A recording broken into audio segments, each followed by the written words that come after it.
Alors bonjour à toutes et à tous et merci d'avoir... On verra. Vous allez voir, ça S'adapter. va dépendre de vos réactions à la première planche. Non, pas celle-là, la suivante. Donc bonjour à toutes et à tous et merci d'avoir ménagé ce temps d'échange. Comme je le disais juste à l'instant, je vais commencer cette intervention. Alors, j'ai jamais été auditionné par votre commission, mais enfin, j'ai déjà fréquenté un tout petit peu les ordres de la République, enfin, ou plus exactement ceci, puisque j'avais eu le plaisir déjà d'échanger avec la mission sur l'effet de serre qui avait été constituée par l'Assemblée nationale, avec Jean-Yves Le Déaut et Nathalie Kosciusko-Morizet. Donc, c'était la préhistoire des auditions sur les questions de changement climatique à l'Assemblée nationale. Je vais aujourd'hui essayer de vous montrer un certain nombre de choses. Alors, ou bien vous sautez en l'air à la lecture de ce qui va suivre et j'ai besoin de 3/4 d'heure pour vous expliquer pourquoi c'est logique, ou bien on part de ça comme acquis et à ce moment j'ai juste quelques éléments complémentaires à vous montrer. Le premier élément de conclusion auquel j'ai envie de vous amener, c'est que sans énergie, le monde moderne n'existerait pas. L'énergie a façonné la totalité de ce qui nous entoure, la hausse du pouvoir d'achat, l'urbanisation, la tertiarisation, la mondialisation, le temps libre, les retraites, les études longues, les 35 heures. En gros, la totalité de ce qui aujourd'hui fait ce qu'on considère être les acquis sociaux que nous pensons éternels, c'est l'énergie. Et il n'y a pas assez d'énergie pour que le smicard français continue à consommer comme il consomme. Il ne s'agit pas de vous et moi qui sommes dans les catégories supérieures, il s'agit bien du smicard français qui n'aura pas la possibilité, et ça a déjà commencé, de continuer à consommer comme il consomme. Et toute la question est de savoir comment est-ce que ce genre de situation se gère sans que ça dégénère en instabilité sociale très forte.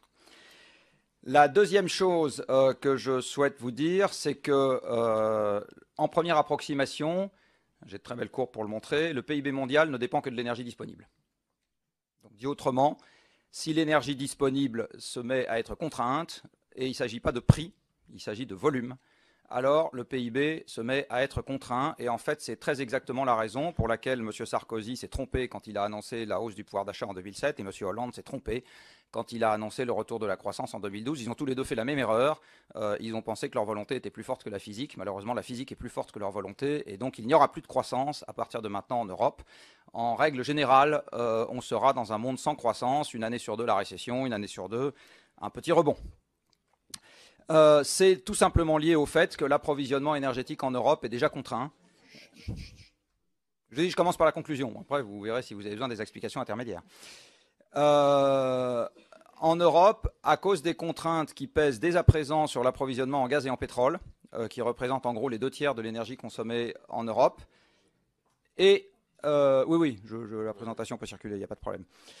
Mais vous savez, on retient 90% de ce qu'on écrit et 10% de ce qu'on entend, je crois. Il y a dès à présent en Europe une contrainte d'approvisionnement qui fait, j'insiste, que la croissance perpétuelle ne reviendra plus. Alors on peut trouver ça triste, désagréable, je sais pas quoi. Mon sentiment, c'est que tout plan fait pour l'avenir qui présuppose qu'on va financer n'importe quoi avec les surplus d'une croissance retrouvée fera faillite. C'est assez simple. À partir de maintenant, il faut faire les plans pour l'avenir sans croissance. Voilà, donc ça je viens de le dire. De ce fait, le temps joue contre nous. Et de ce fait, il y a un effet d'éviction absolument majeur dans le fait de financer des trucs qui ne servent à rien. Dit autrement, tout truc qui ne sert à rien engendre un effet d'éviction sur les trucs qui pourraient servir à quelque chose. Et pour aller directement au fruit de ma pensée, si on dépense des dizaines de milliards en panneaux photovoltaïques, eh ben ces dizaines de milliards ne sont plus disponibles pour faire des trucs qui servent vraiment à quelque chose, étant donné que les panneaux photovoltaïques portent sur des pouillèmes dans la situation actuelle. On ne peut pas compter sur la limitation de l'énergie fossile disponible. Donc, dit autrement, on ne peut plus habiller Paul sans déshabiller Jacques. Voilà, c'est la caractéristique d'un univers sans croissance. On est dans une mauvaise situation en termes d'échelle de temps, c'est-à-dire qu'il y a trop d'énergie fossile sur cette Terre pour compter sur sa limitation pour sauver le climat, mais il n'y en a déjà plus assez pour compter sur son abondance pour faire redémarrer l'économie européenne. Je peux répéter si vous voulez. Bon. Dit autrement, il va falloir que l'Europe trouve le moyen, avec une économie sans croissance, d'inciter les gens qui ont plein de charbon à ne pas taper dedans. Voilà, je vous rappelle que nos voisins allemands ont décidé de faire exactement l'inverse pour le moment. Et enfin, la dernière chose, le dernier élément de conclusion, c'est que bien évidemment, la hiérarchie des nuisances ou la hiérarchie des mérites valables en monde infini n'est pas celle qui est valable en monde fini, puisque l'ordre respectif des contraintes que l'on doit prendre en compte change complètement. Entre autres conclusions, ça implique aussi que les modèles macroéconomiques que nous utilisons aujourd'hui, qui sont asservis par qui bouclent par les prix, et qui présupposent des élasticités entre les prix et les volumes qui sont à peu près constantes, sont devenus grossièrement inopérants. C'est la raison pour laquelle on n'a pas, entre guillemets, vu venir la crise de 2007, qu'on pouvait très bien voir venir si on se concentre sur les volumes, et notamment les volumes d'énergie, et qu'on ne voit pas venir si on regarde les prix. Et l'une des choses que je vous montrerai si j'en ai le temps, c'est qu'aujourd'hui, par exemple sur le pétrole, il n'y a plus d'élasticité prix-volume. C'est-à-dire que le prix du pétrole ne donne pas la quantité de pétrole. Il donne le prix, point. Or, ce qui compte pour l'économie, c'est la quantité, c'est pas le prix. Donc voilà les quelques conclusions que je vous propose. Alors maintenant, il y a deux options. C'est comme des films où vous pouvez choisir la fin. Ou bien on part de ces choses-là, j'ai plus rien à vous montrer et on discute. Ou bien ça demande quand même quelques explications et à ce moment, je vous les fournis. Alors, on va continuer. Et on va commencer par des choses que vous avez sûrement entendues qui sont totalement contradictoires avec ce que je viens de vous raconter. La première que vous avez entendue et qui est vraie, c'est que ce n'est pas la peine de s'occuper du pétrole parce qu'il y a de moins en moins de pétrole dans le PIB. C'est tout à fait vrai. Si vous regardez la quantité de pétrole par euro de PIB, elle décroît. La deuxième chose que vous pourriez dire, c'est que hormis cas particulier de précarité, ce n'est pas la peine de s'occuper du prix de l'énergie puisque la part de l'énergie dans le budget des ménages décroît depuis 40 ans. Hein. L'énergie vaut aujourd'hui moins lourd dans le budget des ménages qu'avant le premier choc pétrolier. Hein. Donc, on pourrait très bien dire que, mis à part quelques personnes qui rouspètent un peu, ce n'est pas un problème. On pourrait dire aussi qu'il y a de plus en plus de pétrole, de gaz et de charbon extractibles. J'y reviendrai. Vous l'avez sûrement entendu. Voilà, ça c'est très récent. On va s'occuper du climat en 2015. Donc d'ici là, ce n'est pas la peine de s'exciter. Un autre truc que vous avez aussi entendu, c'est que le progrès technique et le génie humain résoudront tous les problèmes. Du reste, qu'avec des politiques courageuses, on peut faire exactement ce qu'on veut et que c'est qu'une affaire de volonté politique. Et moi, je ne suis pas complètement sûr que la physique soit d'accord avec ça.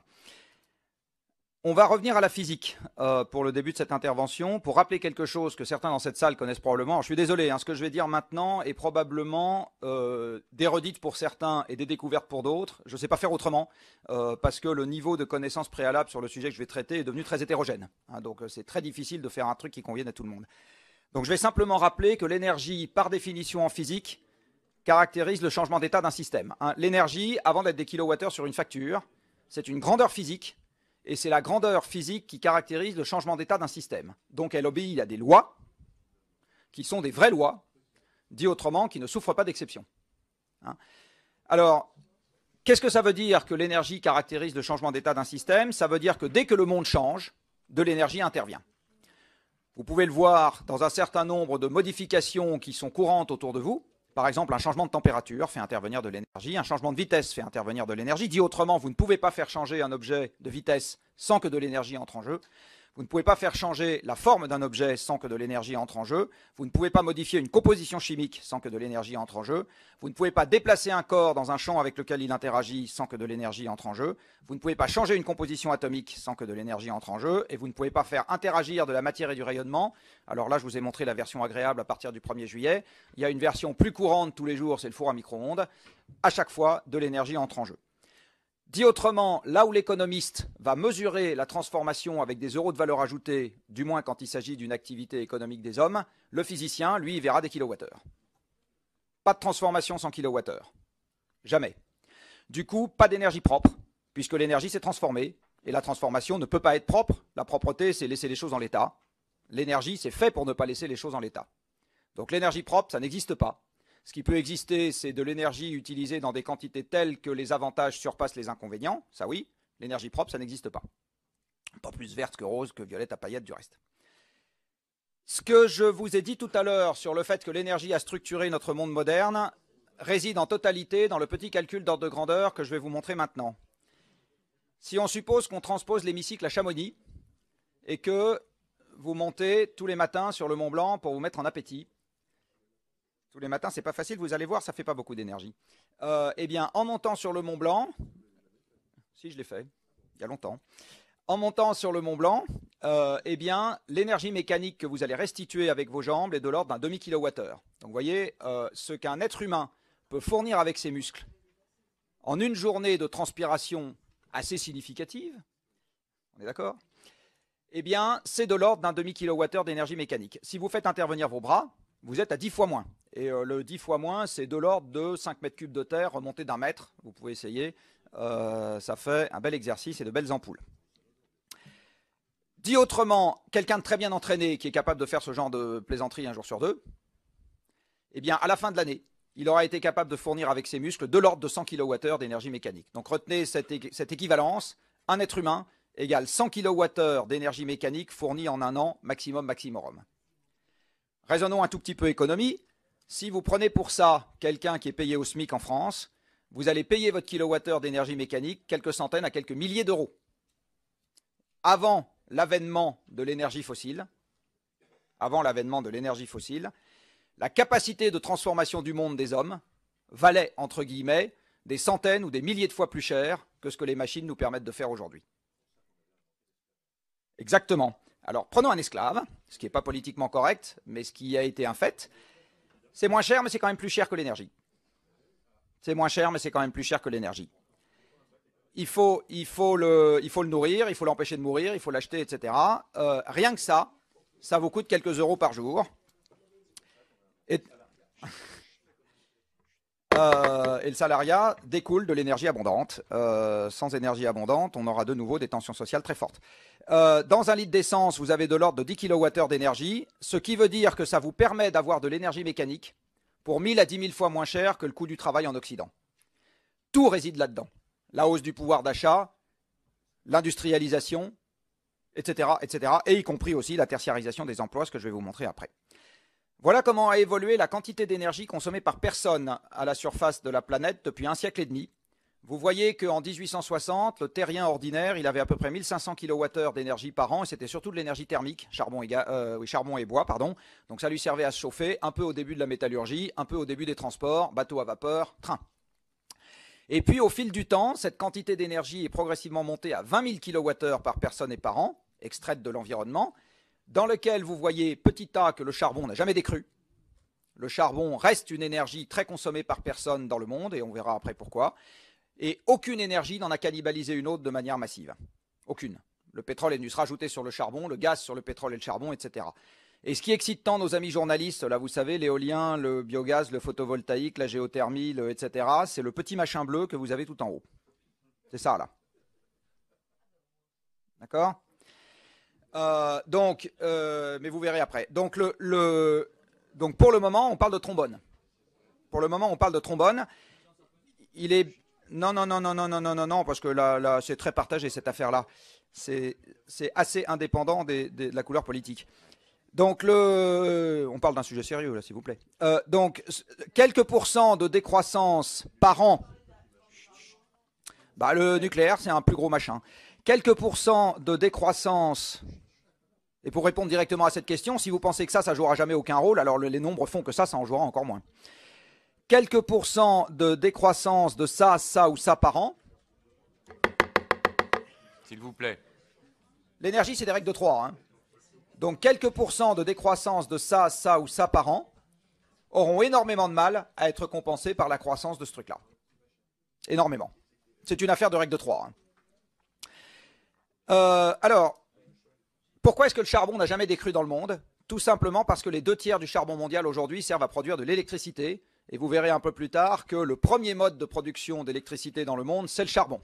Alors, il faut savoir qu'une centrale électrique, 85% de l'électricité mondiale est faite en faisant bouillir de l'eau. Donc c'est des bouilloires compliquées, les centrales électriques. Et on peut faire la chaleur soit avec du charbon, soit avec du gaz, soit avec du pétrole, soit avec de l'uranium. À chaque fois, vous faites de la chaleur, faites bouillir de l'eau, faites de la vapeur, vous attaquez une turbine.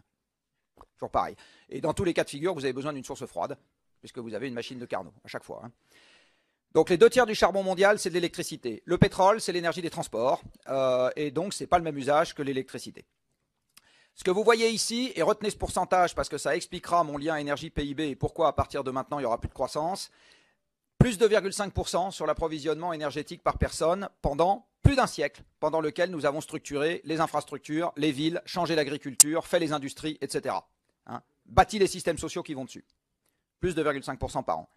Depuis 1980, cacahuète. Et en fait, l'essentiel de la hausse, c'est le charbon et c'est la Chine. Si j'enlève le charbon en Chine, pour le reste du monde, c'est zéro. Donc depuis 1980, hormis la Chine, l'approvisionnement énergétique par personne n'augmente plus. Et en fait, ce qu'on n'a pas vu parce qu'on ne regarde que les prix, c'est que les chocs pétroliers ont marqué une rupture de pente massive sur l'approvisionnement énergétique par personne, qui a commencé à totalement chambouler le système économique mondial en faisant apparaître le chômage, l'endettement et un certain nombre de problèmes qui n'existaient pas avant 1974. Ce n'est pas une affaire de prix, vous allez voir après, c'est une affaire de volume. Il n'en reste pas moins qu'aujourd'hui, chaque terrien dispose de l'équivalent de 200 esclaves par personne. C'est ça que nous a procuré l'énergie abondante et à bas prix. Dit autrement, si nous n'avions pas les énergies fossiles, on devrait avoir 200 planètes Terre supplémentaires dans le système solaire, où sur chacune de ces planètes Terre, 7 milliards de bonshommes pédaleraient comme des fous toute la journée. Et ça nous permettrait, à nous terriens, de vivre comme nous vivons aujourd'hui. Donc les terriens d'aujourd'hui sont assez comparables aux citoyens de l'ancienne Grèce. Vous savez, il y en avait un tout petit nombre, là, c'est ceux dont on se souvient, avec une armée de paysans qui étaient en train d'esclaves et de paysans qui étaient en train de trimer pour eux et qui n'avaient pas du tout les droits électifs, etc. Ben là, c'est exactement pareil. En fait, la raison pour laquelle on peut se consacrer aux affaires publiques, avoir le droit de vote, etc., c'est parce que l'énergie a remplacé la force de nos muscles et on n'est pas obligé de passer notre journée à faire pousser des patates. Alors par-dessus ça, on a évidemment eu une croissance démographique très forte. Au moment où l'humanité se sédentarise, on est à peu près quelques millions, donc la moitié de la population francilienne. Au moment où naît la civilisation industrielle, un demi-milliard. Et aujourd'hui, en 2 siècles, 8 générations, rien du tout à l'échelle de l'histoire humaine, 8 générations. Rien. 4 fois passé de grands-parents à petits-fils. 4 fois. Eh bien, on est passé à 7 milliards et ça continue d'augmenter. Et du coup, bien évidemment, la consommation globale d'énergie a explosé.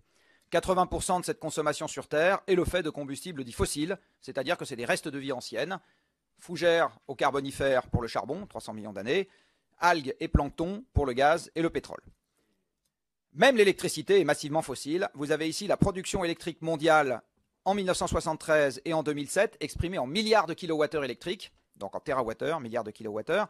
Alors pour mémoire, la production française aujourd'hui, c'est 550 térawattheures. La consommation électrique mondiale en 1945, c'était 600. Donc l'électricité, c'est vraiment le fait de la deuxième moitié du XXe siècle. C'est une énergie qui n'existait pas avant. Ce que vous voyez, c'est qu'en 1973, les combustibles fossiles font les 3/4 de la production électrique. En 2007, ils en font les 2/3. Ce qui a le plus augmenté dans le monde depuis, c'est le charbon, et de très loin. La Chine installe aujourd'hui une tranche à charbon par semaine. Une tranche à charbon par semaine. Ça fait un peu moins de pagination dans le journal français que les quelques fois où ils achètent un EPR. Une tranche à charbon par semaine en Chine. Les capacités installées aujourd'hui dans le monde, les premières d'entre elles, c'est du charbon. Il y a entre 150 et 200 gigawatts de centrales à charbon en construction en ce moment, à l'heure à laquelle je vous parle. Sachant que les capacités installées en France sont de l'ordre de 100, tout mode de production confondu. Vous voyez que derrière, ce qui a le plus augmenté, c'est le gaz. Et seulement derrière, vous avez l'hydroélectricité et le nucléaire. Alors il y a aussi des énergies renouvelables dans le monde, je vous le disais. La première d'entre elles, alors là, retenez une règle du pouce qui marche très bien, c'est que l'importance des énergies renouvelables dans le monde est inversement proportionnelle à leur pagination dans le journal français. Ça marche très très bien. 10%, je vous parle du journal français, 10% de l'énergie mondiale provient du bois, qui est en fait dès à présent plus totalement renouvelable, puisqu'une partie du bois énergie consommé dans le monde correspond à de la recherche de bois de feu autour des villes africaines, et ça engendre de la déforestation. Ensuite arrive l'hydroélectricité qui représente aujourd'hui l'essentiel des capacités d'énergie renouvelable en construction dans le monde, loin devant l'éolien. Et ensuite arrive l'éolien qui, là, avec la convention la plus favorable que je puisse utiliser, c'est-à-dire l'équivalent primaire, vous donne un peu moins de 1% de l'énergie mondiale. Les agrocarburants, c'est 0,4%. Retenez pour mémoire qu'avec cette unité, le pétrole, ça fait 4000. Donc dans le même temps que le monde consomme 4000 millions de tonnes de vrai pétrole, on fait 60 millions de tonnes d'agrocarburants. 1,5% des carburants mondiaux. Et pour ça, les Américains utilisent déjà 40% de leur maïs, c'est-à-dire la même chose que ce qu'ils donnent aux animaux. 40% du maïs américain va dans l'alimentation animale, 40% dans les agrocarburants. En Allemagne, vous avez déjà des producteurs de maïs qui mettent leur maïs directement dans les méthaniseurs, donc ça ne passe plus par la case alimentation, pour favoriser la production de biogaz qui ensuite favorisera l'électricité. Donc l'utilisation de la biomasse, on y reviendra après au moment des questions, j'imagine, à des fins énergétiques, c'est un truc qui doit se regarder de manière un peu précise. On ne peut pas dire biomasse, solution miracle. Et enfin, le photovoltaïque, aujourd'hui, ça fait 0,1% de la production énergétique mondiale, pas électrique. C'est toujours pareil, hein, c'est mon problème de pourcentage et de règle de 3. À quelle vitesse est-ce que ce truc-là doit croître pour compenser de manière significative un déclin de 2 ou 3% sur un truc qui fait un tiers de l'approvisionnement énergétique mondial? C'est juste un problème de règle de 3. Hein. Voilà ici l'approvisionnement, alors non pas primaire, c'est-à-dire non pas l'énergie qu'on retire de l'environnement, parce qu'il faut savoir un truc avec l'énergie, c'est que à cause d'une loi physique qui s'appelle la loi de conservation, tout ce que les hommes peuvent faire, c'est d'extraire de l'environnement une énergie qui s'y trouve déjà. Le terme production d'énergie est un terme impropre, c'est une violation de la physique. Tout ce que les hommes savent faire, c'est extraire de l'environnement une énergie qui s'y trouve déjà. Alors qu'est-ce qu'on trouve dans l'environnement? Des trucs qui brûlent, des noyaux d'uranium qui se cassent en deux, de l'eau qui tombe, du vent qui souffle, du rayonnement qui arrive. On ne trouve pas d'électricité, du moins tant qu'on ne sait pas brancher les cafetières sur les éclairs d'orage. On ne trouve pas d'hydrogène. D'accord? Pas natif. Il y en a plein dans l'eau, mais il faut plein d'énergie pour le dissocier de l'oxygène. Donc tout ce que vous trouvez dans l'environnement, c'est de l'énergie dite primaire, et vous allez l'extraire, la transformer avec un système énergétique et en faire de l'énergie finale, c'est celle qu'on utilise nous. Carburant qui rentre dans les voitures, l'électricité qui alimente les cafetières, etc. Vous avez ici la répartition de l'énergie finale consommée en France en milliards de kilowattheures par secteur et par énergie finale. Tout ce qui est cerclé en bleu là, c'est des combustibles fossiles. Donc vous voyez, la France n'est pas un pays tout nucléaire, c'est un pays avant tout fossile, si on regarde l'énergie finale, exactement comme nos voisins européens. L'électricité est essentiellement tout nucléaire. L'électricité, oui. L'énergie, non. Hein?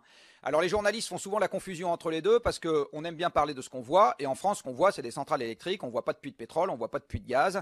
On voit quelques barrages. Donc on parle de ce qu'on voit. Mais l'essentiel de l'énergie que nous utilisons vient d'ailleurs. Et donc le journaliste français, il n'est pas focalisé dessus. En ce qui concerne l'électricité, retenez aussi quelque chose qui est important pour les politiques publiques, c'est que l'essentiel de l'utilisation de l'électricité n'est pas un usage thermique, c'est un usage dit spécifique, c'est-à-dire que ça alimente des tas d'appareils qui ne servent pas à produire de la chaleur. Des frigos, des pompes, des lave-linges, des lave-vaisselle, des ascenseurs, etc. Et économiser de l'énergie dans ces usages-là, c'est quelque chose qui est plus compliqué que d'en économiser dans la chaleur. On a aussi des énergies renouvelables en France, et dont la hiérarchie est très exactement celle qu'on a dans le monde. Arrive en premier le bois, puis en deuxième l'hydroélectricité, puis ensuite des tas de bricoles. Et vous avez ici, là, l'éolien qui fait, sauf erreur de ma part, 5% de 7%. Et le photovoltaïque qui est là, qui fait, non pardon, il est là, il fait 1% de 7%. Voilà. Revenons au volume. Vous avez ici le taux de croissance de la consommation énergétique mondiale depuis 1945. Je vous l'ai séparé en deux morceaux. Entre 1945 et le premier choc pétrolier, vous voyez que l'énergie mondiale augmente en moyenne sur la période de 5%. Et là, vous avez l'augmentation moyenne sur la période après le choc pétrolier. Et vous voyez ce que je vous disais tout à l'heure, la descente très forte de ce taux de croissance. Et si vous faites une courbe de tendance sur ce taux de croissance, vous voyez qu'elle est négative. Donc pour ceux à qui ça dit quelque chose, la dérivée seconde est négative. Et donc il suffit d'attendre. Et ce taux de croissance deviendra nul, puis négatif. Un taux de croissance négatif, ça s'appelle une diminution. Avant de vous dire quelle conclusion ça m'inspire, revenons à la manière dont l'énergie a structuré les métiers. Parce que ça, c'est pareil. L'un des trucs qui compte en démocratie, c'est d'avoir un emploi. Les grands maîtres penseurs le disaient déjà il y a quasiment 2 siècles. L'énergie a totalement déplacé la structure des métiers. Vous avez ici l'évolution de l'emploi en France depuis 2 siècles. Alors vous voyez, il y a 2 siècles, le français ordinaire était paysan. D'accord? Tout le monde avait comme fonction productive première de se nourrir lui, plus nourrir 0,5 personnes qui n'étaient pas dans les champs. Hein, les 2 tiers de la population active dans les champs, ça veut dire qu'en moyenne, chaque personne se nourrit lui, plus 0,5 personnes qui n'y est pas. Hein, on est d'accord? Arrive l'énergie. L'énergie permet de fabriquer des machines qui vont rendre service aux paysans, des charrues plus efficaces, etc. Ça permet de fabriquer des moissonneuses-batteuses, ça permet d'augmenter les rendements. Et puis un jour, on va mettre les machines directement dans les champs, après-guerre. Ça s'appelle des tracteurs. Un tracteur, c'est 1000 paires de jambes. Hein. Un tracteur de 100 chevaux, c'est à peu près 1000 paires de jambes en puissance développée. Et donc, un paysan maintenant, il nourrit lui, plus 50 autres personnes. Alors qu'il nourrissait avant lui plus 0,5 personnes, il nourrit lui plus 50 autres personnes. Ces 50 autres personnes peuvent se mettre à faire autre chose grâce à l'énergie qui permet de transformer des tas d'autres ressources que nous trouvons dans l'environnement, des minerais, du bois, des sols, etc. Et on va donc se mettre à développer l'industrie qui n'est rien d'autre que de la transformation de ressources naturelles. Tous les objets que vous avez dans cette salle, c'est des ressources transformées. Tous. Il n'y en a pas un qui échappe à cette règle. Donc l'industrie prend des ressources gratuites dans notre système économique et les transforme pour en faire autre chose. Arrive le choc pétrolier et à ce moment, le flux global d'énergie, et ce que je suis en train de vous décrire là, c'est produit dans tous les pays occidentaux au même moment. Tous. D'accord ? C'est donc que ce n'est pas l'incurie du politique du pays A qui fait que la situation se présente comme elle se présente. C'est vraiment un fait physique global. Hein. Dans tous les pays, à ce moment, la productivité par personne se met à aller plus vite que le flux global contraint par l'énergie globale, et à ce moment, la part de l'emploi industriel baisse. Avec, soit dit en passant, une subtilité de nomenclature, parce que si vous prenez un ouvrier dans une usine automobile, il est dans l'industrie. Si vous prenez un garagiste sous un pont-levant réparant une voiture qui fait physiquement exactement les mêmes gestes, vous allez le mettre dans les services. Donc aujourd'hui, la question de savoir qu'est-ce qui est de l'industrie et qu'est-ce qui est des services est devenue une question, ça peut vous paraître trivial, mais qui est en fait une vraie question. Et quand vous parlez à M. Pépi, il vous dit « moi je suis un industriel » et quand vous regardez ce que c'est qu'un train et un atelier de maintenance, il a raison. L'INSEE le met dans les services. Hein. Quand mon charcutier fait son boudin excellent au demeurant chez lui, il est dans les services. Quand un ouvrier de chez Doux découpe des poulets dans une usine, il est dans l'industrie. On peut discuter de la pertinence de cette nomenclature pour savoir ce qu'on doit faire plus tard. Hein. Fin de la parenthèse. Donc, toujours est-il qu'avec la nomenclature de l'INSEE, vous voyez que la part de l'emploi dans l'industrie se met à baisser, mais le flux industriel continue d'augmenter. Il n'a jamais été aussi important qu'aujourd'hui. Et donc les services où la productivité est moindre peuvent continuer d'augmenter derrière. C'est quoi les services? C'est le commerce, c'est la banque, et puis c'est le transport, etc. Mais on voit également apparaître une nouvelle catégorie qui n'existait pas avant 1974, qui s'appelle les chômeurs. Les chômeurs, c'est une manière particulière dont le système physique, avec laquelle le système physique, gère le fait que la productivité globale du travail ne puisse plus augmenter aussi vite qu'avant. Puisque la productivité du travail, c'est l'énergie qu'on a. Donc ça ne peut plus augmenter aussi vite qu'avant. Et à ce moment, on voit l'apparition de chômeurs. Avant 1974, il y a un siècle, il fallait plutôt passer des lois pour éviter que les femmes, les enfants et les nourrissons travaillent 24 heures sur 24. Donc l'élément limitant avant 1974, c'était le travail. Depuis 1974, l'élément limitant n'est plus le travail. C'est l'énergie. Vous allez le voir après. C'est l'énergie. Voilà un instantané de ce que je vous ai raconté pour la France, et là c'est pour le monde. Donc vous avez ici pour l'ensemble des pays du monde, je suis désolé, je n'ai pas mis les étiquettes à côté des points, la consommation d'énergie par personne en fonction de la fraction de l'emploi dans l'agriculture. Enfin plus exactement, la fraction de l'emploi dans l'agriculture en fonction de l'énergie consommée par personne. Et ce que vous voyez, c'est qu'aujourd'hui dans le monde, plus on a d'énergie par personne, et moins vous avez d'emploi dans l'agriculture. C'est très exactement ce que je vous ai montré en dynamique tout à l'heure. Ces gens vont à ce moment faire des emplois industriels et de services dans les villes. Donc l'urbanisation, c'est l'énergie abondante. L'urbanisation, c'est l'énergie abondante. Le fait que la ville puisse être un système socio-économique stable, en univers énergétique très contraint, avec 80% de la population dedans, c'est pas sûr. C'est pas sûr du tout. Et voilà un autre truc qui devrait un peu vous perturber, parce que moi ça m'a perturbé la première fois que j'ai fait ça. Vous avez ici les émissions de CO2 par personne, en fonction de la part de l'emploi dans les services. Alors vous savez, on dit toujours, quand on met des services, on dématérialise. C'est l'exact inverse qu'on voit. Plus vous avez de services dans l'économie, en gros, et plus vous avez d'énergie fossile consommée par personne. Alors c'est très perturbant. En fait, c'est très logique. Vous pouvez avoir tout le monde dans les services à partir du moment où la totalité de nos fonctions productives sont assurées par des machines qui consomment de l'énergie. Et à ce moment, les services qui consistent à gérer ces flux physiques, qu'est-ce que c'est les services? C'est gérer de l'information, c'est gérer des flux physiques. Eh bien, vous pouvez mettre à peu près toute la population active dedans. Mon sentiment, il y a des études qui commencent à illustrer ça, c'est que dans un monde contraint sur l'énergie, la part du travail manuel va augmenter et non pas baisser, et la part des services va baisser et non pas augmenter. Enfin, à la subtilité près que je vous ai exposé tout à l'heure sur savoir ce qu'était de l'industrie et des services. Alors, je crois que vous avez aussi en charge l'aménagement du territoire. Voilà comment l'énergie abondante a déformé l'occupation du territoire. Plus besoin de personnes dans les campagnes, on a mis des tracteurs, tout le monde en ville, et on peut conserver la fonction d'échange des villes, parce qu'une ville, ça sert à ça sert à une fonction d'échange en étalant les banlieues, puisque l'énergie abondante permet de garder des flux en volume et en délai extrêmement performants avec les gens de plus en plus éloignés. Le temps de déplacement peut être conservé constant avec des voitures pour tous, alors que quand il fallait marcher, on faisait tous les commerces sur le Pont-Neuf, et c'est comme ça que c'était le plus efficace. vous voyez que l'évolution que je vous montre ici a été vécue par tous les pays occidentaux. Ce n'est pas le propre de la France que je suis en train de vous raconter. La concentration urbaine et l'étalement urbain, c'est le fait de tous les pays occidentaux. Alors quand on a démarré les villes avant l'énergie abondante, les cœurs de ville sont denses. Quand on a démarré Atlanta, déjà à l'époque de l'énergie abondante, il n'y a pas de cœur de ville. Donc, si vous allez à Atlanta et que vous demandez au portier de l'hôtel où se trouve le centre-ville, il rigole parce qu'il ne sait pas où c'est. Il n'y a pas de centre-ville, ça n'existe pas.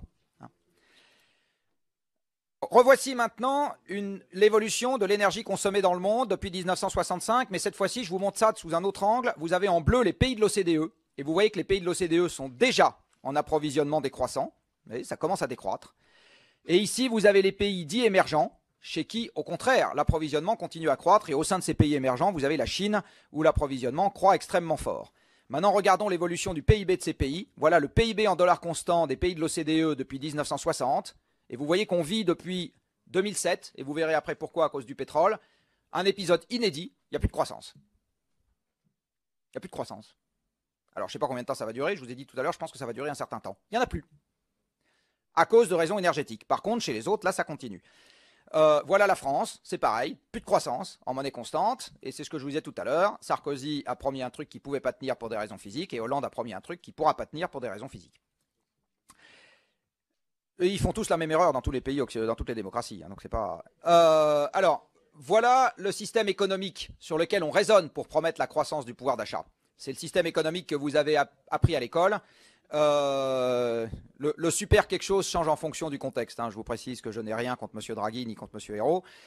À titre personnel. Donc voilà comment s'organise le système économique tel que nous l'apprenons à l'école. Vous avez deux facteurs de production, le capital et le travail. Et donc si la production n'est pas assez élevée pour payer les retraites et assurer boucher le trou de la sécu, eh bien on dit qu'on va baisser les charges sur le travail, plus de travail, et on dit qu'on va baisser le coût du capital, plus de crédit, plus etc. Ça marche pas. En ce moment le capital est à coût négatif. L'Allemagne emprunte à coût négatif. Et du travail on a à ne plus savoir qu'en faire, on a plein de chômeurs. Pourtant le PIB n'augmente pas. Donc c'est que ça ne marche pas comme ça. En fait, ça marche de la manière suivante, physiquement. L'économie n'est qu'une énorme machine à transformer des ressources naturelles gratuites. Et le capital, la formation de capital plus exactement, est une boucle interne au système. L'immeuble dans lequel nous sommes, qui est un élément de capital, ça n'est rien d'autre que des ressources et du travail passé. C'est juste ça. Le brevet qu'un industriel déposera aujourd'hui, ça n'est rien d'autre que des ressources et du travail passé. La marque qu'une entreprise achètera peut-être aujourd'hui, c'est rien d'autre que des ressources et du travail passé. Donc, le capital, c'est des ressources et du travail passé, et l'économie n'est qu'une énorme machine à transformer les ressources. La transformation, je vous l'ai dit tout à l'heure, c'est de l'énergie. Cette énergie est fournie par 1 pour nos muscles, par 200 pour l'énergie extracorporelle. Alors, une fois que vous avez ce schéma en tête, ce que je vous ai raconté devient logique. Si vous avez un goulet d'étranglement sur l'énergie, quel que soit le prix de l'énergie par ailleurs, si vous avez moins de kilowattheures, vous aurez moins de PIB. Quel que soit le prix de l'énergie. Une illustration idiote. Si demain matin, je divise l'approvisionnement pétrolier de la France par 2, c'est caricatural, mais c'est pour vous faire bien comprendre. Je peux garantir aux camionneurs que le litre de gasoil coûte 0,8 €. S'ils en ont 2 fois moins, la machine économique française se grippe. Ce n'est pas une affaire de prix, c'est une affaire de quantité. Le prix répond aux quantités tant qu'il n'y a pas de problème sur les quantités. Quand il y a des problèmes sur les quantités, le système ne s'organise plus comme ça. Donc si vous surveillez le prix, vous n'aurez pas la quantité. Si vous avez un problème sur les ressources, vous aurez aussi un problème sur la production. Alors je vais prendre un exemple idiot que je prends souvent, qui est la pêche. Dans la pêche, le capital, c'est votre bateau, le travail, c'est votre marin. Ce que vous pêchez, c'est les poissons, et l'énergie, c'est le gasoil que vous mettez dans le bateau. Le PIB, c'est la valeur des poissons pêchés. Donc tant que le poisson est dans la mer, sa valeur, sa contribution dans le PIB est 0, nul, d'accord.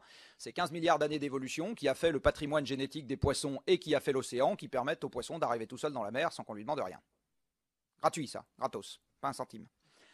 Vous pêchez le poisson, donc il vous faut un bateau, du diesel, un marin, un poisson.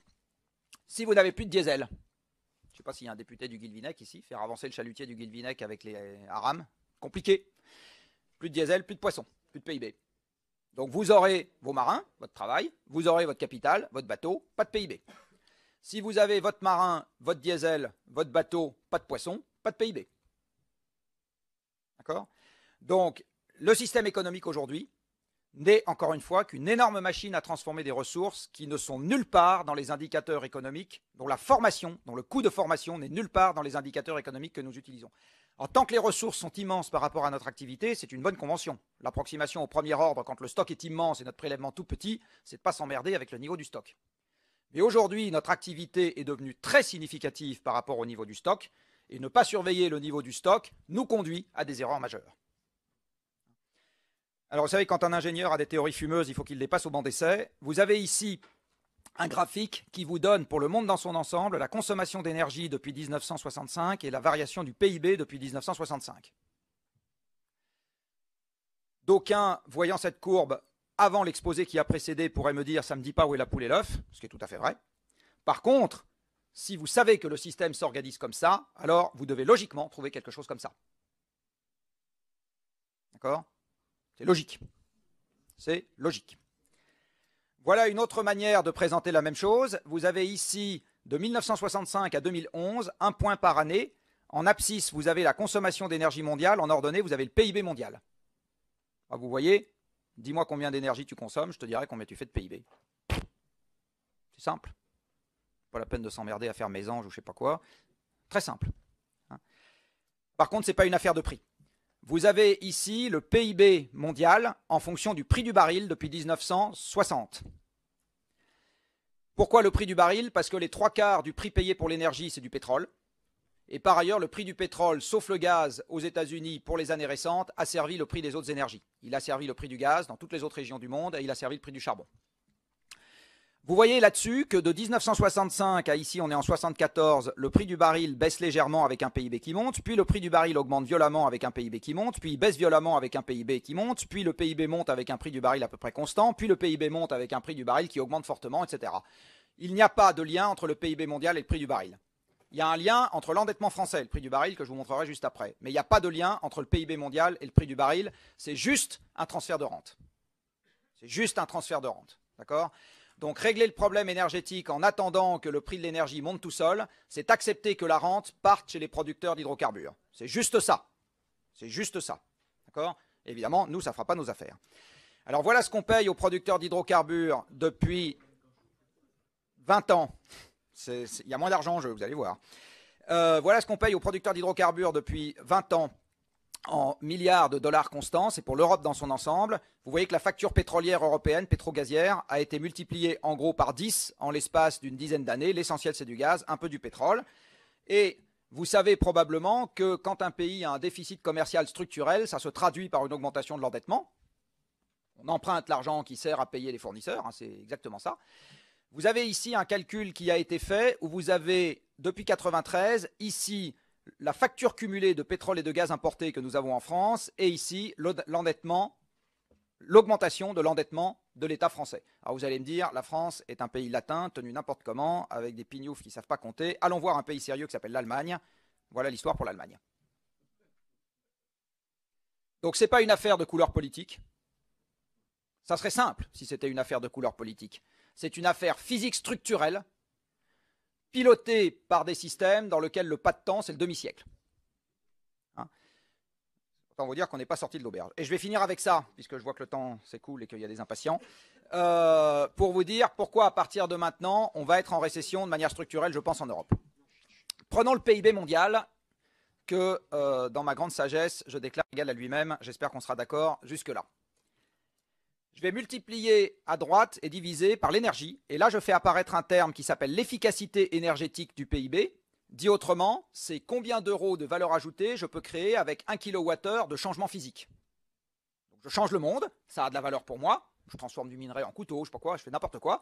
Donc, je change le monde, donc j'utilise de l'énergie et ça a de la valeur pour moi. Eh bien, plus avec le même changement physique, j'ai créé de valeur pour moi et plus mon économie est efficace. C'est ça le terme efficacité énergétique de l'économie. Je vais ramener ça aux individus, donc le PIB par personne, dit autrement les revenus des gens, parce que vous savez que le PIB par personne, c'est le revenu moyen par personne, est strictement égal à l'énergie par personne fois l'efficacité énergétique de l'économie. De là, la variation du PIB par personne est strictement égale, logarithmiquement, et même là c'est vrai, à la variation de l'énergie par personne, plus la variation de l'efficacité énergétique de l'économie. C'est beaucoup plus simple que les grands modèles macroéconomiques couplés dans lesquels, à part le type qui a fait le modèle, personne ne sait ce qu'il en sort. Beaucoup plus simple. L'énergie mondiale, je vous l'ai dit tout à l'heure, plus de 2,5% de croissance par personne et par an avant 80, 0,4 après. L'efficacité énergétique de l'économie en moyenne mondiale, un peu moins d'1% depuis 70. Et donc, ma théorie me dit que le PIB mondial devait croître, le PIB par personne, pardon, devait croître de 3% avant 80 en moyenne. Et il doit croître aujourd'hui de 1% par an en moyenne. Alors on va aller regarder ce que dit la Banque mondiale, et la Banque mondiale me dit ça. Elle me dit que la variation moyenne du PIB par personne avant les chocs pétroliers, c'était 3% par an, et que la variation moyenne du PIB par personne aujourd'hui, c'est 1% par an. Et donc je suis d'accord avec M. Vittori quand il dit dans les Échos qu'à partir de maintenant, il faut que l'Assemblée nationale vote le budget avec une croissance nulle. Zéro. Zéro. C'est avec ça qu'il faut... Alors, encore une fois, que ce soit agréable ou pas agréable, ce n'est pas le sujet. Le sujet, c'est est-ce que je me cale sur le monde tel qu'il est, ou est-ce que je fais un plan pour le monde tel qu'il n'est pas, et à ce moment, mon plan ne marchera pas. Hein. Voilà pour la France, où vous avez ici la variation du PIB par personne. Donc vous voyez, de très belles marges d'escalier, et si j'avais le temps, je vous montrerais ça pour d'autres pays de l'OCDE, et ça marche extrêmement bien. Deux ou trois trucs avant de finir. Vous avez ici la même chose que ce que je vous ai montré pour l'énergie, mais pour le pétrole. Vous avez en rouge la variation de la production de pétrole dans le monde. Il s'agit bien de volume, de barils. Hein, et en bleu, la variation du PIB par personne dans le monde. Ce que vous voyez, c'est que l'asservissement est très bon. Et non seulement il est très bon, mais sur les deux épisodes récents, c'est d'abord le pétrole qui varie et ensuite le PIB par personne qui varie. Donc c'est pas on consomme moins de pétrole parce que c'est la crise, c'est d'abord il y a moins de pétrole et ensuite c'est la crise. Et en fait, d'abord il y a moins de pétrole pour des raisons physiques.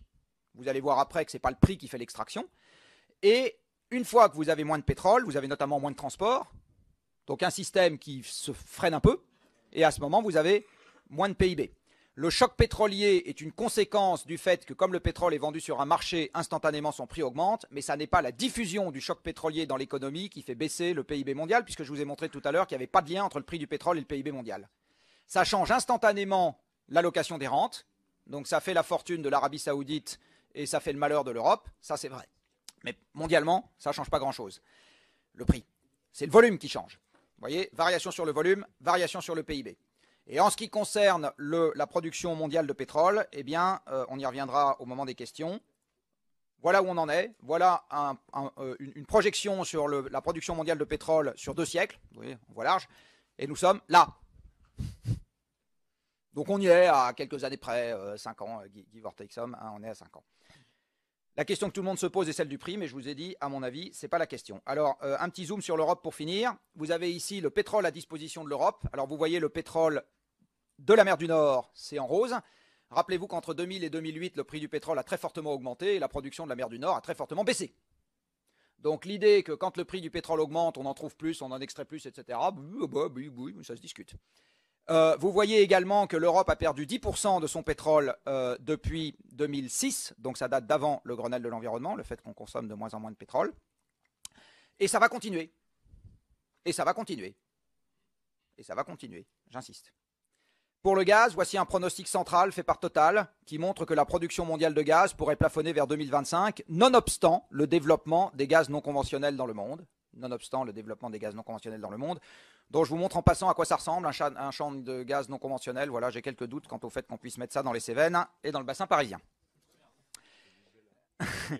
Voilà comment évolue l'approvisionnement gazier en Europe. S'il vous plaît. Voilà comment évolue l'approvisionnement gazier en Europe. Vous voyez qu'il a cessé de croître quand la mer du Nord, qui représente 60% de notre gaz, a passé son pic. Et donc, j'ai quelques doutes quant au fait que, indépendamment de la question climatique, on puisse remplacer le moindre nucléaire par du gaz en Europe. Je ne suis pas complètement sûr que ça va marcher, parce que je pense que le gaz ne sera pas là. Après, les gens mangent.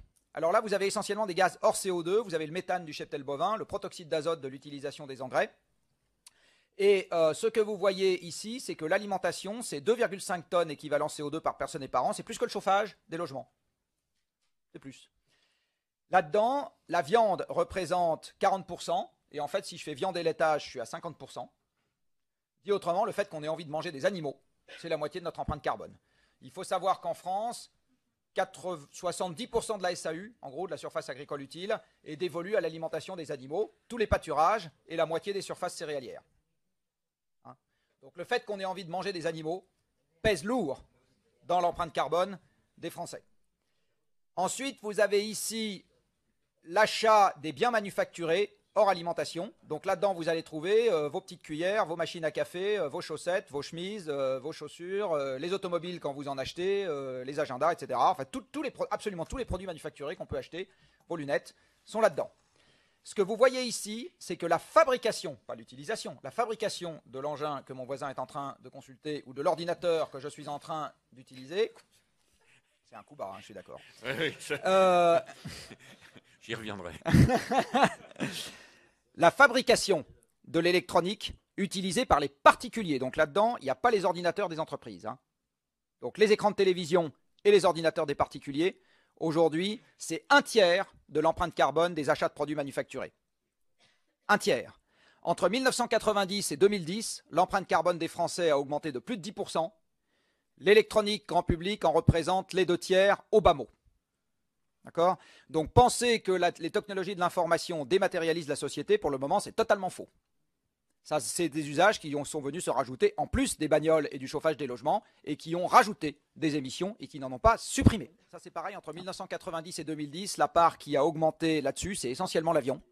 Je vous rappelle que l'avion est essentiellement concentré sur les 2 premiers déciles, en tout cas en loisir, il est concentré sur les 2 premiers déciles de la population, hein, en gros, ce qui fait que rajouter un nouvel aéroport est une infrastructure pour riches. Non, pardon, j'ai rien dit. Donc vous voyez ici les déplacements de personnes, 2 tonnes équivalent CO2. Et enfin, vous voyez, bah oui, c'est la réalité. Et vous voyez ici, ce que vous voyez donc, c'est que les émissions de gaz à effet de serre et partant l'usage de l'énergie fossile sont logées dans tout ce que nous faisons toute la journée, partout. Et donc la caractéristique du problème du changement climatique ou de la dépendance à l'énergie fossile, c'est que c'est un problème que vous ne pouvez pas résoudre en contraignant une petite fraction de la population au bénéfice des autres. Donc ce n'est pas comme un problème d'environnement classique où on peut emmerder les agriculteurs ou les fabricants de piles au mercure ou les gens qui font des avions ou je ne sais pas qui encore ou les chimistes pour le bénéfice du plus grand nombre. C'est un problème qu'on ne pourra résoudre qu'en demandant une part d'effort à tout le monde. Et là, on va retomber sur la noblesse de votre métier. Je ne connais pas historiquement d'exemple dans lequel on puisse demander un effort collectif sans qu'il y ait un projet collectif extrêmement sexy. Dit autrement, on ne sortira jamais de ce problème sans vision. Sans vision, c'est le chaos qui réglera la situation. Voilà. Évidemment, c'est toute la question de savoir comment on fait émerger une vision en démocratie avec des pas de temps de 2 ans, mais enfin ça, vous connaissez ça par cœur. Voilà, fin des explications préliminaires qui ont été un peu longues et j'en suis désolé. Et puis maintenant, j'imagine que qu'on ne parle pas de transition énergétique, on parle de transition tout court et on parle de projet de société à long terme. Donc en gros, il s'agit d'aller conquérir la Lune, quoi. C'est pas une affaire de transition énergétique. Si on est dans une optique de conquête de la Lune, l'argent, c'est pas le sujet. L'argent, c'est pas le sujet. On le trouve. On a trouvé 1000 milliards pour sauver les banques, c'est pas le sujet. Ça, c'est vraiment pas le sujet. Ce qui est le sujet, c'est l'arbitrage. C'est-à-dire, on n'aura pas de l'argent pour tout, et ça, j'y reviens. On n'aura pas à la fois de l'argent pour donner un travail à tout le monde, donner de l'espoir à tout le monde et donner plus de consommation à tout le monde. Ça, on l'aura plus. Mais préserver la stabilité socio-économique du pays avec de l'espoir et un travail pour tous, ça, on trouve. C'est vraiment pas le sujet. La deuxième remarque un peu générale que je voudrais faire, et se rapproche à ça, c'est quid de la France dans les négociations internationales climat. Alors, je vous l'ai dit, l'énergie fossile, c'est le pouvoir d'achat et c'est le niveau de vie. Jamais, en fait, quand vous prenez les choses comme ça, jamais vous ne parvenez à la conclusion que des hauts fonctionnaires, aussi méritants soient-ils, peuvent se réunir quelque part dans le monde et décider de leur côté de niveau rationnel de consommation des individus dans le monde. Ça ne peut pas marcher. Ça ne peut pas marcher. Ce qui peut marcher, c'est qu'une région du monde, parce qu'elle est le dos au mur, se lance dans cette affaire de manière extrêmement résolue, structurée et massive. Alors, la raison pour laquelle j'ai attiré votre attention ce matin sur la particularité de la situation énergétique de l'Europe en matière de carburant et de gaz, c'est parce que je vous dis, l'Europe est le dos au mur, elle y est. Donc, notre choix sans regret, c'est de nous lancer de manière résolue dans une économie qui utilise de moins en moins de combustibles fossiles. Ça doit être ça notre conquête de la Lune et ça doit nous occuper 40 ans. Et ce n'est pas une transition à 100 milliards, c'est une transition à 5 000. Je fais un calcul d'ordre de grandeur. L'ordre de 8 000 ou 10 000 milliards d'euros. Mais pour moi, c'est une très bonne nouvelle. Ça veut dire qu'on a une colonne vertébrale autour de laquelle il doit nécessairement y avoir le même consensus politique que pour le fait d'avoir des caisses de retraite, sinon on ne s'en sortira jamais. Et il faut que vos divergences s'expriment à la marge sur des petites manières, des petits machins concernant la gestion du problème. Voilà. Un peu plus de marché ici, un peu plus d'État là. Voilà. Mais si ça va au-delà de ça, ça ne marchera pas. Ça ne marchera pas. Donc à un moment, on a besoin de quelque chose qui ressemble à une union nationale, sinon on va vers le bazar pour tous. Le grand problème, c'est qu'il va falloir faire avec ça. Et en France, 60 000 kWh par personne et par an, parce que c'est ça qu'on consomme, c'est 600 esclaves par personne. L'espérance de vie à la naissance en France aujourd'hui, 75 ans. L'espérance de vie à la naissance en France dans les campagnes il y a 2 siècles, 25 ans. Donc, qui est pauvre? Donc la question, elle est tout à fait centrale en termes de ressenti et d'équité. Alors ça, vous avez 100% raison. En termes de réalité physique, je le redis, même ceux qu'on appelle modestes devront prendre leur part à l'effort. Et la seule façon que je vois de les faire prendre part à l'effort, c'est de leur donner un boulot et de leur donner une perspective. Sinon, ça ne marchera pas. Sinon, ça sera l'émeute. Et par contre, je pense que s'ils ont un boulot et une perspective et de la fierté, on peut discuter.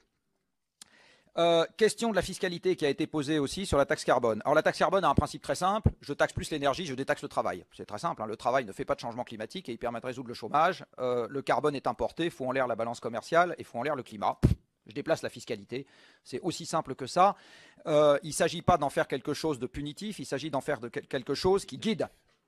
Alors, bah oui, c'est exactement comme un élève, vous ne lui dites pas qu'en une semaine après 6 ans, il doit être capable de rentrer dans une école d'ingénieur. Vous lui dites qu'il a 20 ans pour ça. Donc là, c'est exactement pas, ou pour apprendre un métier plus généralement. Là, c'est exactement pareil. Il s'agit de donner un cadre et une visibilité. Il se trouve que mon boulot consiste à essayer de soutirer à des gens qui n'en ont pas très envie de l'argent pour réfléchir à leur avenir. Il s'appelle les affreux industriels. Que fait un affreux industriel ou un affreux gestionnaire d'entreprise quand il a à réfléchir à l'avenir? Il regarde où sont les certitudes dans l'avenir qu'on lui propose. Et si dans les certitudes, il n'y a pas le fait que l'énergie qu'il consomme va lui coûter de plus en plus cher, il ne fait pas les investissements correspondants. Or, l'énergie, vous l'avez vu tout à l'heure, c'est le sang de systèmes qui sont extrêmement rigides. Donc ça, le problème énergétique, et ça a été dit aussi, se résout par les investissements, essentiellement.